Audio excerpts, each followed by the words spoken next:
नमस्कार. तुम्हा सर्वांना नागपंचमीच्या खूप खूप शुभेच्छा. आज सण आहे म्हणून मी छान अशी साडी नेसली होती. आम्ही मायले की असं छान असं तयार झालं होतं. तोवर आत्याने तिथे डाळ घातली होती शिजायला. डाळ छान शिजली होती आणि इथे भज्याचंही पीठ आत्याने कालवून ठेवलं होतं. तर ह्या डाळीमध्ये गूळ टाकून छान असं शिजवून घेतलं मी पुरण हे. त्यानंतर पुरण शिजवत शिजवत मी इथे देवपूजा करून घेतली होती. सकाळी गुरव लवकरच बेल आणून देतो, त्यामुळे कुठे बेल आणायला जायची गरज नाही आहे. होती नव्हती तेवढी सगळी फुलं आणून मी देवालाच घातले होते. तर छान अशी देवपूजा माझी इथे झाली होती.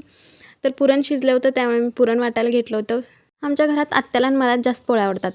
ह्यांना आणि मामाला अजिबात पोळ्या आवडत नाहीत. एकाच टायमाला कसं तरी बळबळं खातात. तर इथे सगळं पुरण मी असं वाटून ठेवलं होतं.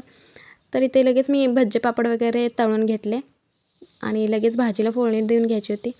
कारण मी सकाळी उपाशीच गेले होते, त्यांना भूक लागली म्हणून पटपट आम्ही स्वयंपाक करून घेत होतो. तर छान अशी भाजी वगैरे झाली होती. भाजी झाल्यानंतर आत्या इथे लगेच पोळ्या लाटायला घेतली होती. तर इथं नैवेद्य पण तयार झालं होतं, तर मी ते देवाला नैवेद्य दाखवून घेत होते. तर माझ्याकडून एक चूक झाली होती. या निवेद्याला पुरण बिन वाटलेलंच लागतं. मी वाटलं होतं तोवर आत्याला विचारलेच नाही. तर आत्या म्हणाली, "जाऊच सोड, काय होत नाही." तर असा नैवेद्य दाखवून घेतला मी. नैवेद्य दाखवल्यानंतर आम्ही सगळ्यांनी सोमवार सोडला. तर हे दोरे जे आहेत पिवळे केलेले, तर हे आज गळ्यात बांधतात आणि पुरुषांच्या हातामध्ये बांधतात.